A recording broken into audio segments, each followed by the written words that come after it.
What's going on, y'all? It's your boy Common Sense and I'm back. And today I want to discuss two competing forces that I myself and many other good men have been battling with most of our lives in the dating world. Now first, the thing that us good men are known for, the thing that we good men pride ourselves on, it's more than just a bunch of nice gestures, it's more like a system of values. Better yet, it's a lifestyle. The thing I'm referring to is called chivalry. Now, some of y'all ladies don't even know what the hell that is. And if you do, many of y'all don't even believe that shit still exists and say that y'all wish that guys would bring chivalry back. And ladies, I agree. A lot of these guys have no kind of idea of how to be a gentleman. But let me tell you why they don't find being or behaving like one to be worth their time. It's because of chivalry's opposing force. This force is widely celebrated in today's society, but the men that carry this force and consistently live by this force have an advantage that causes women to pick guys like them over guys like me. And for those that are unfamiliar with this term, it is a noun. And yes, it is indeed derivative of the word fuck. And just a side note, if you're offended by me using the word with or without the ERY attached at the end of it, then I apologize. But I feel compelled to the point that I don't feel a need to sugarcoat this subject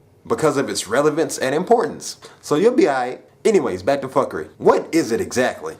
Well, according to Urban Dictionary, it is defined as absolute bullshit, utter nonsense, something rather suspicious that can bring forth uneasy, angry, or irritated feelings. It's also defined as a stunt pulled by people that don't know how to tell the truth and enjoy messing with people's heads as a hobby.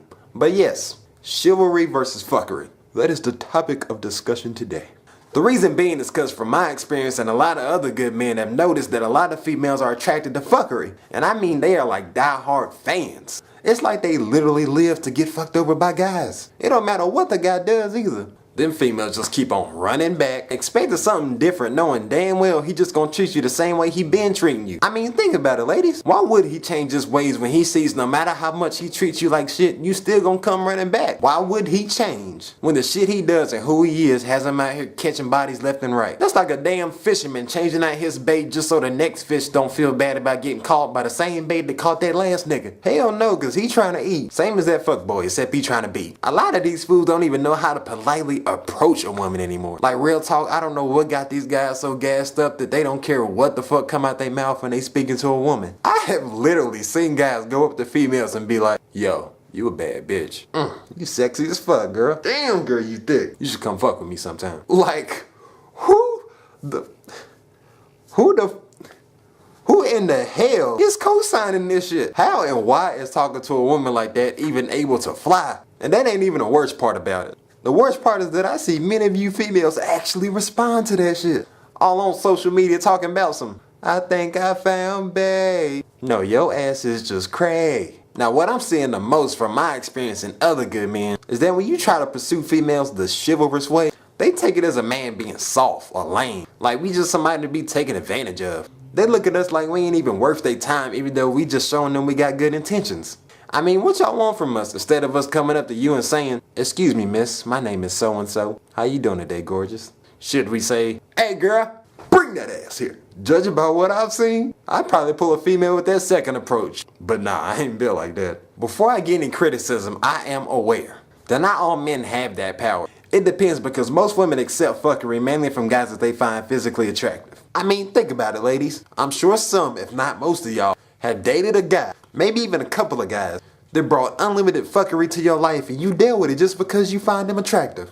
Or because they sex game is strong. And believe me, I've been there too. Except with, you know, females. But I get it, some people that come into your life is just there for a season. They're like stepping stones on the way to you finding yourself. That's okay, it's human nature. But the problem is, some of y'all don't look at those relationships as unhealthy, so y'all try to stay in it long term. And every relationship you seek from then on has to involve some sort of fuckery, just to feel comfortable with being with that person. Knowing both of y'all just gonna make each other miserable. And when somebody that's actually good for you comes along, you either A, use them, B, not give them a chance at all, or C, you give them a chance and have them thinking they in a monogamous relationship, but really they just your side piece. So the real person that you consider your main guy or girl, but low key you probably that person's side piece. They put you through some fuckery, then you claim to be done with them and go cry on a person with good intentions shoulder. Say how you tired of being treated like shit. But that little breakdown is just a part of a vicious cycle that you choose to keep reliving. Cause we both know you just gonna play the victim for a little bit, play the guy or girl that actually has true feelings for you until you get on your feet, then go out and find some more fuckery to get involved in. And oh yeah, while I'm on the subject, what the hell is with y'all on these side pieces?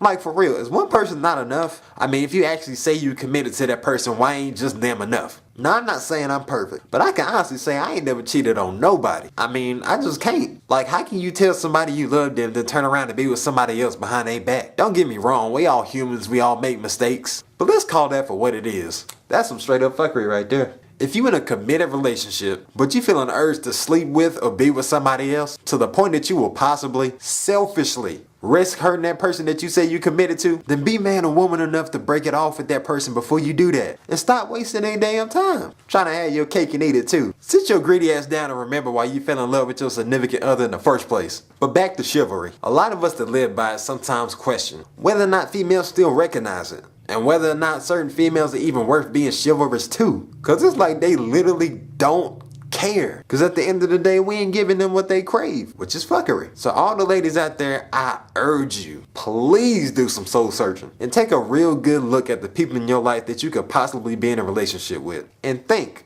which one of these guys, judging by their actions and words, is pursuing me with only good intentions. Cause if more y'all did that, maybe y'all wouldn't have to be asking if chivalry still exists. The real question is, what about you is keeping it from existing? As always, this is Common Sense and thanks for watching. Peace. What you want to